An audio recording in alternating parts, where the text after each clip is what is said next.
We're in the information age, but facts are in short supply. Reject the noise, ask bold questions, and seek the truth with FBI whistleblower and common sense extremist, Steve Friend.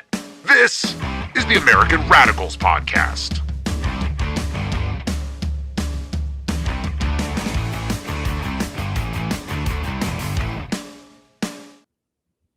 It is the American Radicals Podcast. It's Friday. Congratulations, everyone. You made it through the entire week, the grind. It's time to put your feet up and enjoy, unless you happen to be listening to us live and you're not a member of the federal government, because Federal Friday is only a thing there. Otherwise, you're going to have to probably do a couple more hours, but congratulations nonetheless. And thank you for joining us today, because it is April 10th, 2026, and we got a whole bunch of stuff to churn and burn through. We're going to talk about the FBI arresting a military leaker. Pam Bondi is still hashtag resisting the Epstein files. There are taxpayer-funded zombie flights to nowhere going on. Supreme Court and the EEOC are mega hateful towards minorities, according to the communist media in this country. And you can't send social workers to do police work, a lesson that was learned in Boston. So let's get after it.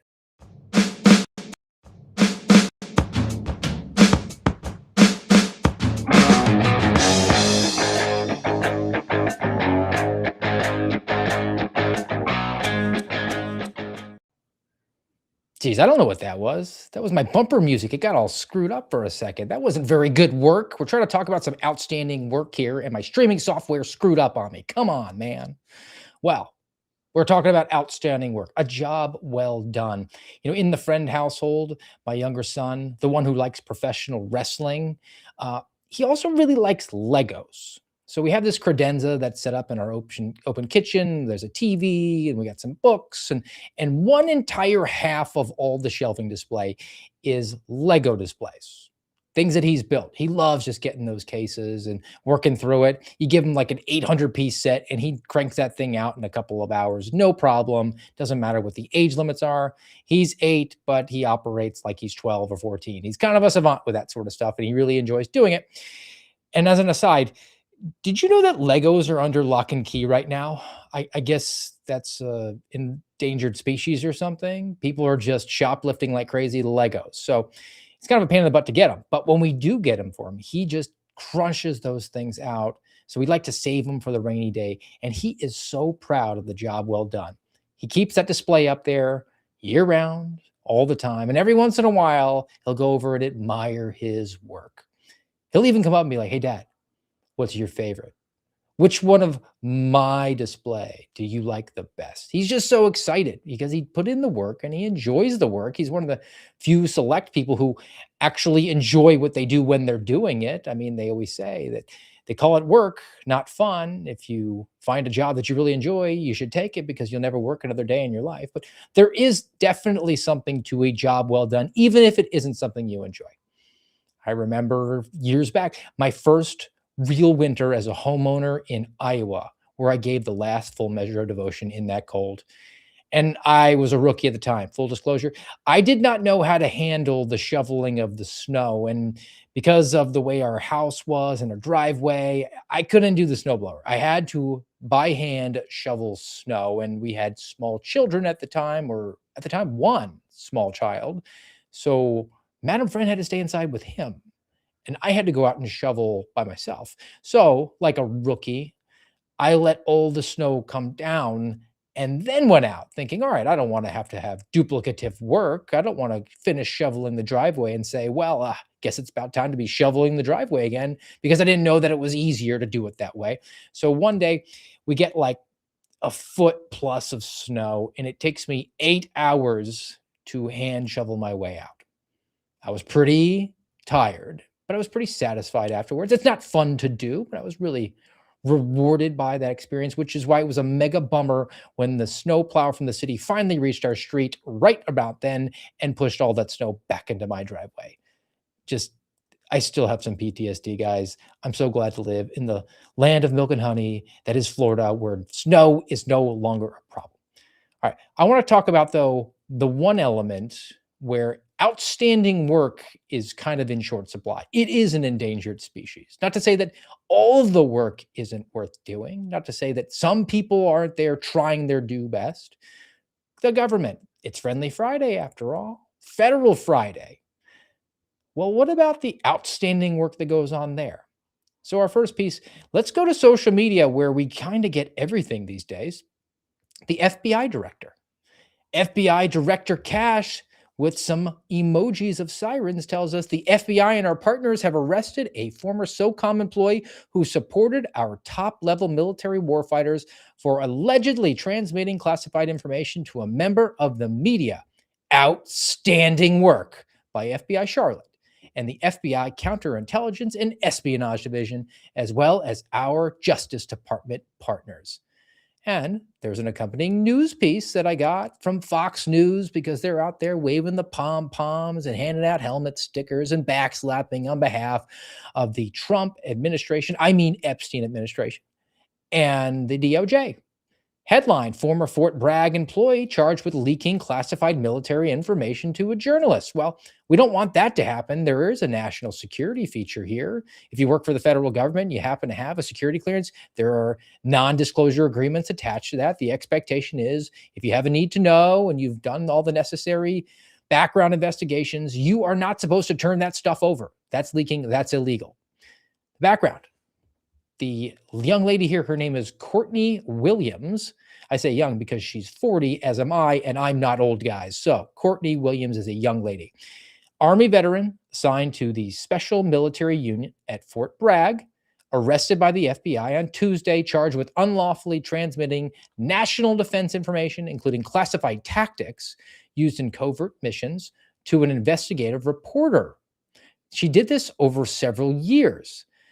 On the day the article and book were published that revealed this information, Courtney Williams allegedly texted the journalist expressing concern about the scope of the disclosure, writing that she was troubled by, quote, the amount of classified information being disclosed. So she had a little bit of buyer's remorse attached to this experience. That's indicated because the FBI wound up doing a search warrant and finding out about the communications. It looked like there was, I don't know, maybe close to 200 text messages. And now it's come out that there were some allegations of sexual harassment, and this might be retaliation. But I think Courtney Williams and her attorney are trying to present the best possible defense. For our purposes today, though, on the AMRAD pod, and we're talking about some outstanding work. Was it, though?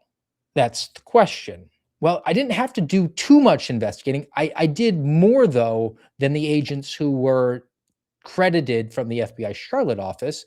And let me make my case here, because this comes from the official press release from the Department of Justice, again, touting the success here of arresting this Army veteran, Courtney Williams, young lady, age 40. Headline, former Army employee and top secret clearance holder arrested and charged with leaking classified national defense information. But I had to dig like how many paragraphs down? 1, 2, 3, 4. This is all the quotes that all the acolytes and principals within the administration are saying how awesome they did. 5, 6. Yep, the 7th paragraph. 7 paragraphs down is when we find out just how outstanding the work that was performed by the FBI Charlotte and the Espionage Counterintelligence Division of the FBI was. Let me read some of it verbatim just so you can figure out how awesome they are, how they are totally worth every penny of the $11 billion that the government steals, I mean taxes from you, and then redistributes to a preeminent premier law enforcement agency to protect you against fraud and force and to conduct national security investigations, even in the area of counterintelligence and espionage. Here's a quote. As alleged, between 2022-2025, Williams repeatedly communicated with the journalist via telephone, text message. During the period, Williams and the journalist had over 10 hours of telephone calls. And like I said, they sent 180 text messages to each other. In one message, the journalists identified themselves as a journalist. So now we're saying that you can't deny that this individual who you're communicating with, who they have not revealed the identity of, but it's not that hard to figure out. We'll get to that in maybe one more minute. So you can't say, "Oh, I didn't know it was a journalist. I thought it was somebody I was working with who had a need to know and a top secret security clearance," which would be a ridiculous defense, but I guess any port in a storm. So she knows what she's doing is wrong. It stated that they sought information about the special military unit in support of an upcoming article and book. So the journalist is soliciting the information. After these communications with Williams, the journalist published a book and article that named Williams as the source and attributed specific statements to her. So there was an article and a book with a byline attached. So if you were interested, you could probably figure out who the journalist is here.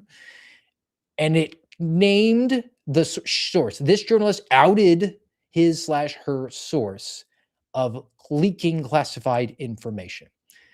Williams also made unauthorized disclosures of national defense information via her social media accounts because she was posting it on Facebook and Twitter or whatever sort of platform she has. So hardly the outstanding job that this was advertised as being. I guess all you needed was a login to Twitter and maybe a Amazon account because you could go in there and order a book. Not really the complex investigations that we're expecting from an $11 billion agency, but good enough for government work.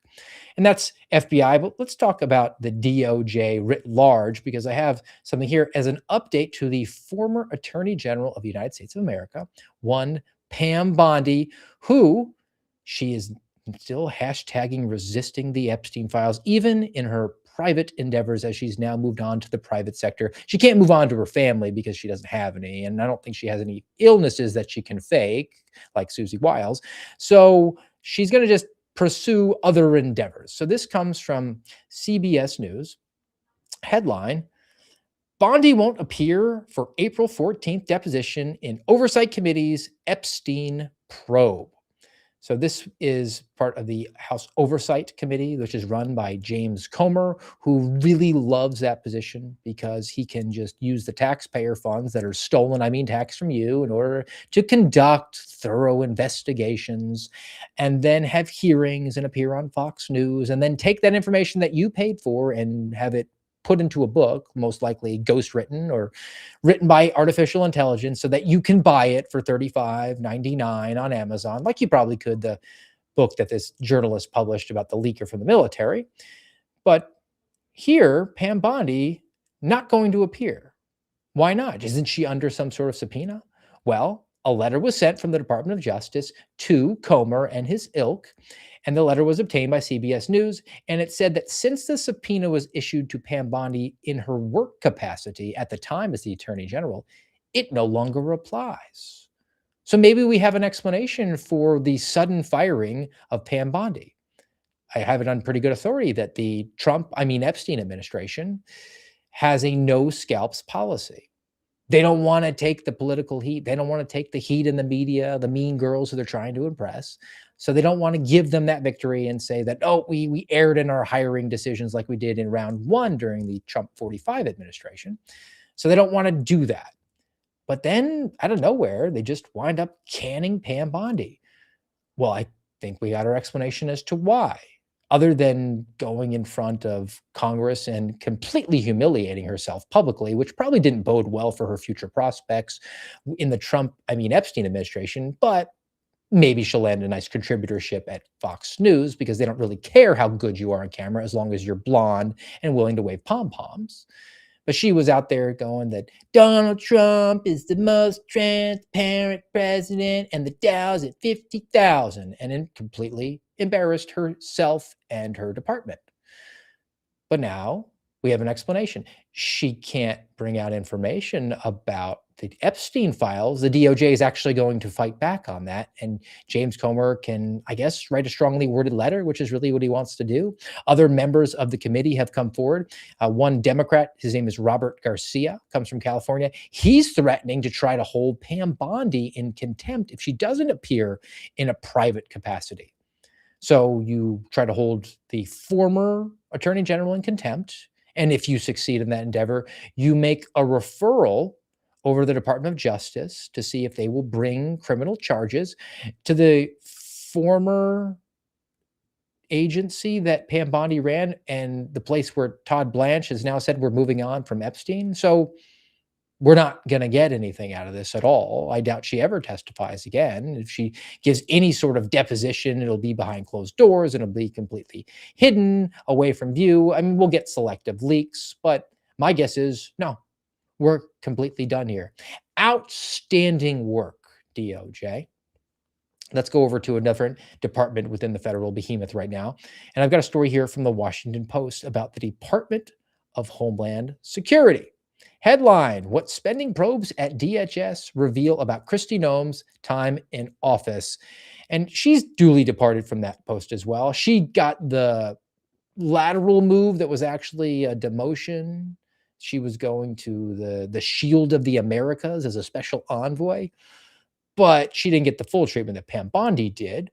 But this is a story that Washington Post, because democracy dies in darkness, wanted to do about one particular individual. Now, we've name-checked Corey Lewandowski before. We talked about Kristi Noem and the laundering scheme that went on where she took almost $250 million away from that agency and tried to get a hype campaign funded by her friends.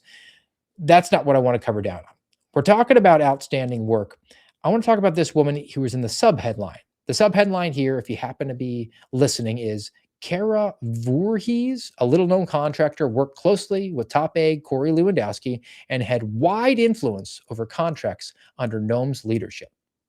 So the way that the Washington Post tries their best, their darndest to do, is to characterize Kara Voorhees as some sort of nefarious actor. Now, I don't know Kara, we'll go with Kara. I don't know what sort of position she had, what sort of official authority she had. All I know is what they report. And they try to characterize it as nefarious and evil. Let's be the judge, though, on the AMRAD pod as to what she was doing and if it was good, objectively solid work that was worth doing as a special government employee, or if she is a force for ill. So she was given pretty broad authority over FEMA. Now, if you remember, during the Biden Autopen administration, FEMA was completely abused. They were so abused and used to fund sandwiches for illegal aliens so much that there was no money left to care for the people in Western North Carolina when they got hit with a hurricane. Just no funds. Sorry about that. It all went to the illegals. So Voorhees was involved in discussions about how to withhold money from states that, like California, that were providing protection and amnesty to illegal aliens. Okay, well, that's bad from the Washington Post's perspective. She was heavily involved in ensuring that money for security grants program at first went only to Jewish organizations. After DOJ provided FEMA with the list of the Muslim groups that they were planning to give security grants to, so money that is stolen, I mean taxed from you, and then redistributed from each according to his ability, to each according to his needs, to organizations to beef up their security because there's some sort of security threat. We're outvoted on that. I guess that's the way that your government functions right now. So FEMA had these funds. We're going to give these funds to these Jewish organizations because anti-Semitism is a real problem, and we're going to beef up their security. And then the DOJ, the Department of Government Efficiency, found this list of Muslim organizations that were connected to terrorist organizations and yet were still on the list.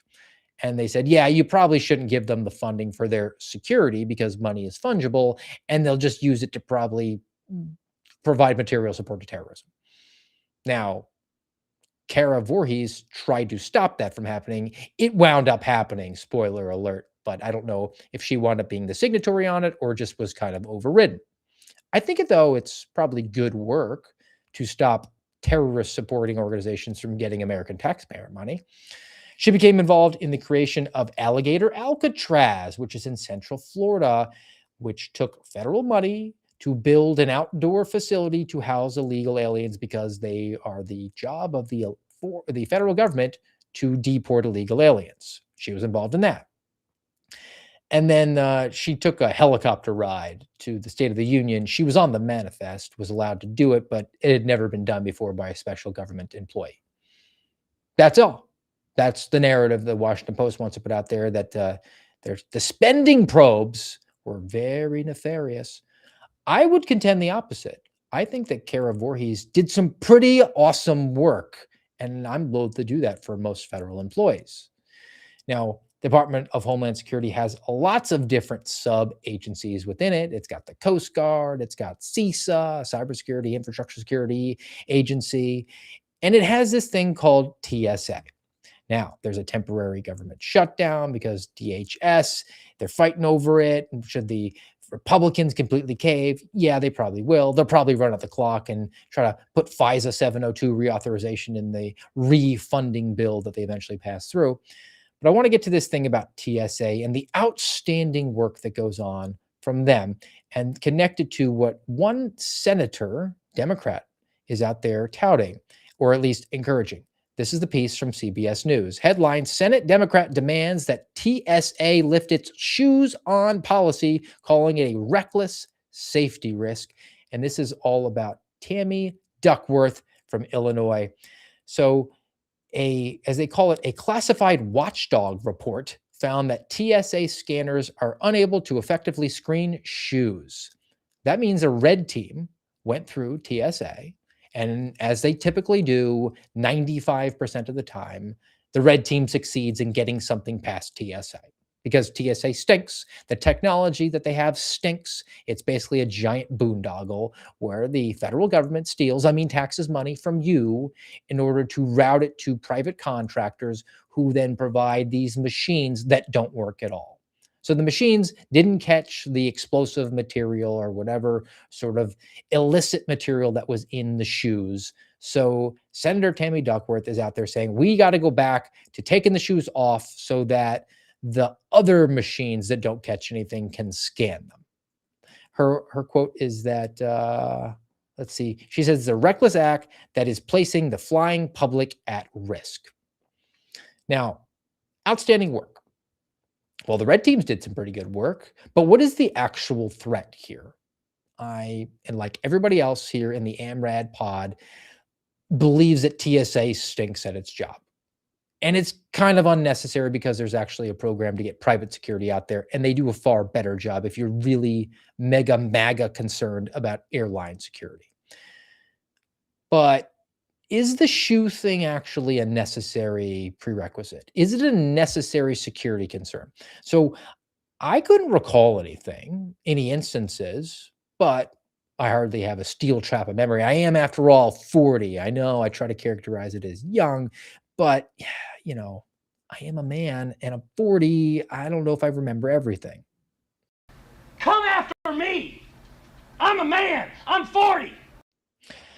So I typed it into the artificial intelligence. Has TSA ever stopped anything or found anything in a shoe? And here's what I got. No, the TSA has never publicly detected or confiscated a real functional bomb hidden inside a passenger's shoe at a U.S. airport security checkpoint. Nope. It just never happened. That threat isn't actually real. Why do we do that? What is the history behind it? Well, that was because we had the shoe bomber. He got on an airplane from France, right?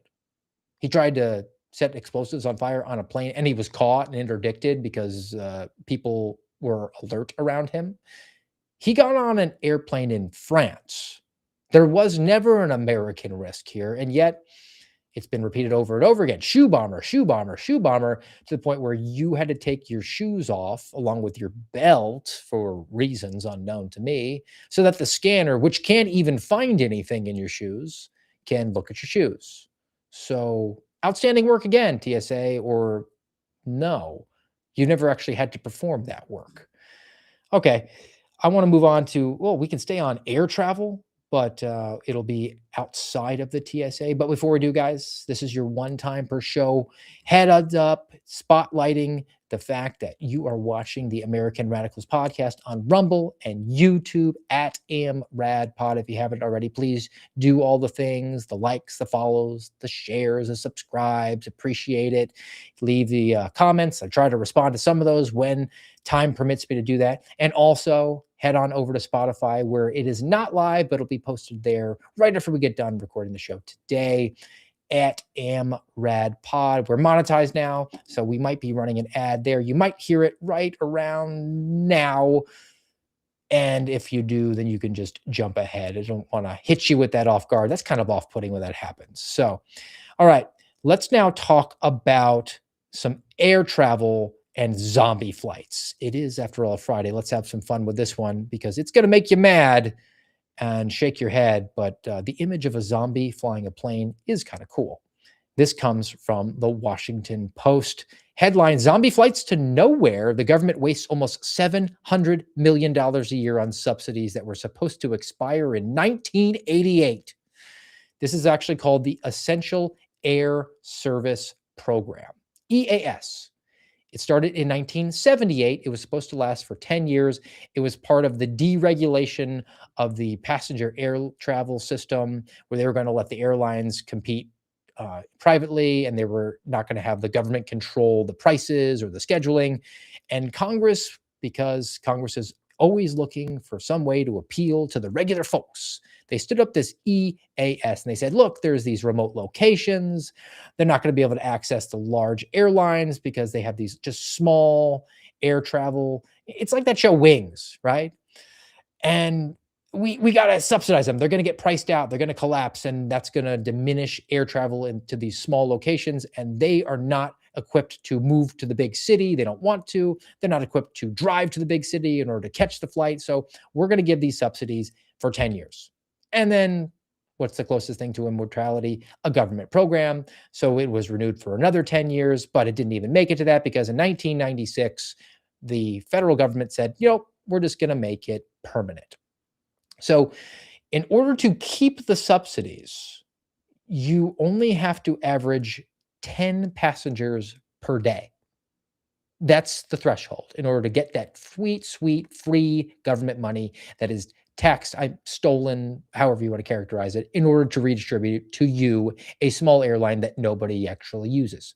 And even in the rural areas, what they're finding is the people who live there just either don't fly, it's not really a concern for them, or they do actually make the trip to the larger city or the larger hub in order to take the flight from there because there's better options. Why would you want to take a small plane when you can take a giant jumbo jet direct to your final location? So what's actually happening? Well, they're subsidizing rich people. Rich people use the small commuter planes. Rich people that just want to get out of the city, they want to go to a remote spot, so they get the discount. So in effect, what the government is doing is taxing from you in order to give affluent people the opportunity to fly a discount. It was $700 million last year for a program that's supposed to benefit people who don't want it. $700 million. Just contemplate that for a moment. That is generational wealth. That would mean that your children and grandchildren and great-grandchildren would never have to work another day in their lives. And they don't even have to invest it. They could just live comfortably. $700 million. Now, the Trump proposed budget is going to slash that by over half. It wants to cut about $370 million from that. It would still exist, but in a diminished state. But that is dead on arrival because of a couple of elected officials who are on the committee. And that would be Susan Collins from Maine, worth $7 million, and Kirsten Gillibrand, worth $5 million. So a couple of rich people on the committee trying to keep that sweet, sweet government cash going so that they can enjoy the nice commuter flights to remote locations. Okay, let's talk about some Supreme Court stuff on the subject of some outstanding work. And this one is funny and also infuriating because it comes from the Washington Post, because democracy dies in darkness. Headline: Supreme Court remade by Trump, who's mean orange and literally Hitler, ushers in historic defeats for civil rights. I guess we have some white hoods sitting atop the Supreme Court, even though Clarence Thomas is the best and he's a black guy. All right. The quote from the Washington Post: the sharply conservative Supreme Court. Would you characterize Amy Barrett and Brett Kavanaugh and John Roberts as sharply conservative? The sharply conservative Supreme Court that President Donald Trump's 3 appointees remade is the first since at least the 1950s to reject civil rights claims in a majority of cases involving women and minorities. It's always back to that, right? Meteor to strike tomorrow, women and minorities hurt worst. So the contention here by the Washington Post is that because the Supreme Court ruled against the minority, racial minority, they mean, or the woman when they were rendering their decision, that they were against civil rights. Siri, what are civil rights? Actually, I didn't ask Siri. I asked another artificial intelligence because I wanted to be consistent on my inquiries today. What are civil rights? I asked the Grok. Civil rights are the fundamental rights and freedoms that protect individuals from discrimination and ensure equal treatment under the law, primarily in the context of government action or actions enabled by government. All people have civil rights. And yet it's been cloaked in this whole thing. Well, civil rights just means black people, right? Martin Luther King. Or nowadays, it just means women or the LGBTQIA plus #_ rainbow kamikaze cohort. No, civil rights are everybody. It means that there's no discrimination at the hands of the government based on immutable characteristics like the color of your skin, white, black, purple, blue, orange, green, all colors. Or what you got dangling between your legs, which is a binary, one or the other. Or other factors like your religious beliefs or who you like to have sex with. There's a whole host of categories that you could be discriminated against and have your civil rights deprived. But the Washington Post says, nope. It's only for the black people and the women or the LGBTQIA plus #_ rainbow kamikazes. So here are the examples that WAPO lists off. They struck down affirmative action in college admissions. Yeah, because they were violating the civil rights of people who weren't racial minorities. One of the most striking findings is the data analysis is the degree to which the court has allowed religion to push into public life. Yeah, because your civil rights can't be denied based on your religious beliefs. And now we get to the rainbow kamikaze, where the WAPO in this piece is really mega angry at the Supreme Court because 3 of their members were appointed by Donald Trump, and he's mean, orange, and literally Hitler. Quote, last year, the justices upheld a Tennessee ban on gender transition treatment for minors and allowed religious parents to remove their children from school lessons using LGBTQ plus books. So the Supreme Court said you can't cut off the twig and berries of children, and you can't force parents to submit their kids to learning about your rainbow kamikaze because they have a religious objection. It sounds like they're actually supporting civil rights. In 2023, the justices said a website designer's First Amendment rights allowed her to refuse to create sites for same-sex weddings. Oh, because her religious beliefs, which are a protected area, said that you can't infringe on her First Amendment right to speech, which is a civil right. You can't force somebody to go forward and create websites for weddings. We're just having these mental masturbation debates. Look, if you honestly were out there, and they're not honest, if you're honestly out there saying, I'm gay and I want to get married to another dude, I want you to create a website for me. And that person says to you, I don't want to. Well, no, I'm going to make you do that. Do you think they're going to do a good job on that website? You're now compelling them to speak because website is free expression. You're just compelling their labor, really. That's what you're doing. And we have a complete constitutional amendment against that we passed and said you can't compel labor from somebody.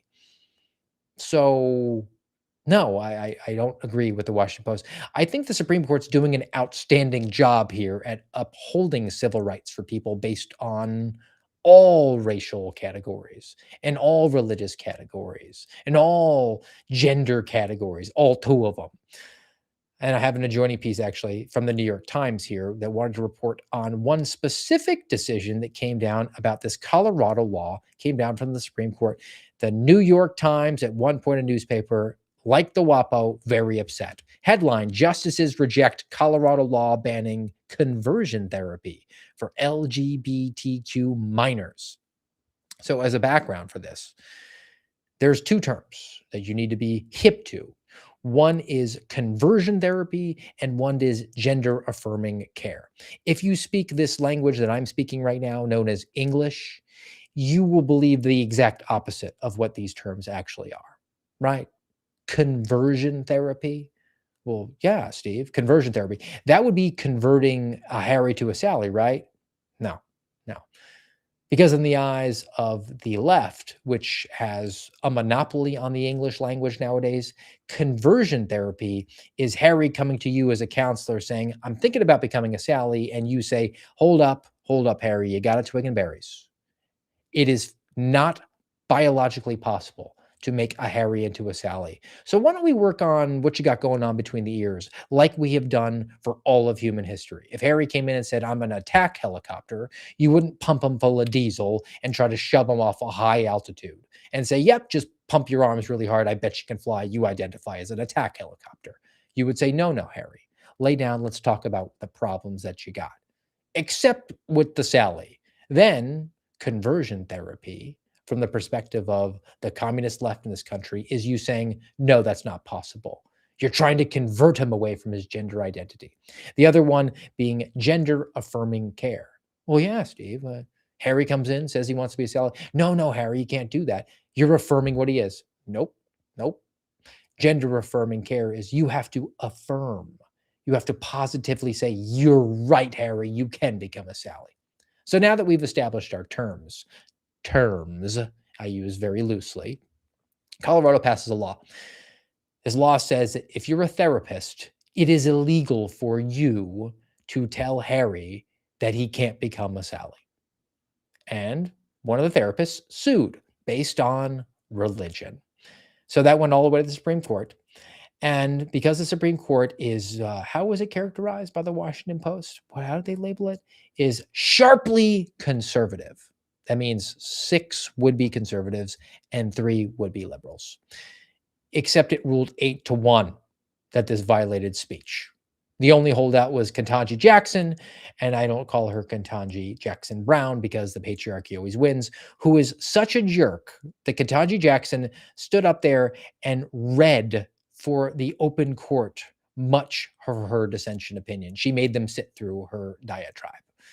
But I think that's outstanding work again by the Supreme Court, as some outstanding work here by the EEOC. So I have another piece here from NPR, which is still functioning despite not getting that sweet, sweet government cash. Headline, How Trump's EEOC is Attacking DEI and Emphasizing White People. All right, lots and lots of acronyms here. EEOC, which stands for the Equal Employment Opportunity Commission, and DEI stands for Diversity, Equity, and Inclusion, which according to the new presidential administration upon arrival was supposed to be dead. DEI was going to DIE, so we'll get RIP, right? So the commissioner of the Equal Employment Opportunity Commission, her name is Andrea Lucas. She was promoted by the president. She was appointed. So DEI, this is a quote from her. We are the Equal Employment Opportunity Commission, not the Equitable Employment Outcome Commission. I like it. Good work, Andrea. Here are some of the bullet points from what's going on from the EEOC. They're investigating Nike because Nike has been doing some hiring and promotion practices based on immutable characteristics, which is illegal. They also filed suit against Planned Parenthood, which was discriminated against white people and wound up getting a $500,000 settlement. There's also a public appeal that Andrea Lucas put out on social media and all across the internet that said, hey, if you're a white male, you can feel free to come forward to the EEOC if you feel that you've been discriminated against based on your race or your gender, because it doesn't matter. Discrimination doesn't pick one or the other. And then NPR gives us this giant history lesson about the EEOC, and it says it was born out of the civil rights movement, so it should only be for Black people. Really, seriously, they make this case. And then they go into this one particular thing from Coca-Cola. Coca-Cola, really. So in February, the EEOC sues Coca-Cola because they had a discrimination charge brought by a male employee. This man said that, look, there was this company retreat and it was only for women. It was a networking opportunity that I was denied because I have penis and testicles. I'm suing. And he brought it to the EEOC, which he's perfectly entitled to do. And the EEOC took it up. This women's only retreat was available to just the females, and only 15% of the workforce of Coca-Cola is female. So it is discriminatory to deny the men that ability. Now, do you want to go to a women's retreat? No. Unless there's actually an advancement in your career chance there, well, then, yeah, you have a pretty good case. And I don't know the details of it, but it appears that that was what this was. So the quote again from Andrea Lucas is, quote, "The answer to the old boys club is not a new girls club. If we want to provide networking or training or mentoring or whatever perks, we need to provide it to everybody without regard to their sex or their race." Outstanding job, Andrea. Okay, I've got one more that I want to get to, and I teased it at the outset. You talk about having an outstanding job or doing an outstanding job. Yeah, this is a hard lesson to learn, and this was learned in Boston. This comes from Mass Daily News. Headline: After George Floyd, they promised social workers would replace cops. One just got attacked with a sword in Boston. All right, let's get to it. So the background after the St. George Floyd riots was that the far left wants to replace cops with social workers so that people would stop getting hurt. They would stop screaming on the ground as they're dying of excited delirium that they can't breathe, and it's probably the cops' fault. So the background for this specific incident, and it's unique in Boston because Boston actually already has this. They have this other thing called BEST. It's I think I know what it's called. It's the Boston Emergency Services Team, which has PhD level counselors, and they've been around since before St. George Floyd died of a fentanyl overdose. And they would send counselors along with the cops and saying, all right, both will pursue this parallel structure here. If the counselor is necessary, then they're there. If the cops are necessary, then they're there. But I don't know how I feel about a counselor banging on the door in this particular scenario, which is exactly what happened. So this suspect, who hasn't been named, calls 911. He says that there are 4 armed people here and they're going to do some bad stuff. They're going to kill me. So Boston deploys the cops and the counselors. Cops get there. Nope, nobody there. Just one dude behind a door. So the cops step aside and let the counselor do her thing and try to talk to this guy. She talks to him for like 45 minutes. Finally, the clinician convinces him to open the door. And when he does, he attacks her with a sword. He struck both the clinician and an officer with what the police commissioner described as some sort of a sword. Officers then deployed a taser. Some deployed the firearm, as they should, because this is a deadly force scenario, because there's an imminent threat of death or serious injury to you or another person already there getting chopped up with a sword, and wind up shooting him. He gets transported to the hospital, pronounced dead. So we also had a couple EMS workers who were hospitalized and a couple of other cops who were injured, non-life threatening. I think the outstanding work that went on here would have been better if you had just deployed the cops to begin with. We could have avoided this entire scenario. The clinician did not need to get chopped up with a sword. Okay, so we've reached the end, guys. And I think it all kind of sums up pretty well. We've got some good stuff going out there. We got some not good stuff going out there. But ultimately, at the end of it all, the outstanding work would be when you combine the 2 loves of my children these days, and that is space travel and professional wrestling. So the subject of today's palate cleanse is both. This is when you do pro wrestling in zero gravity. Hat tip to Emily Chappell, friend of the program, who threw this to me. Here we go.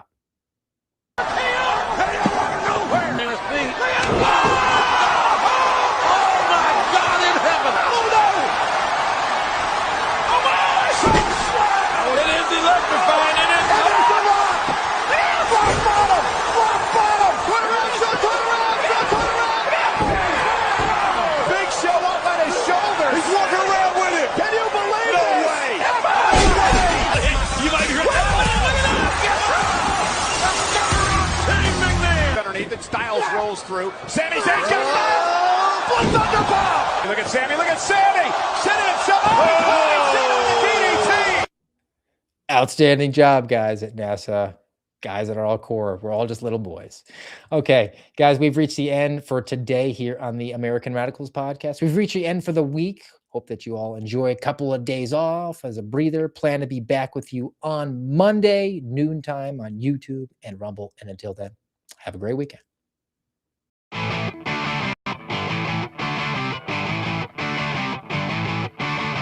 You've been listening to the American Radicals podcast. Find us on YouTube, Rumble, and X at AmRadPod.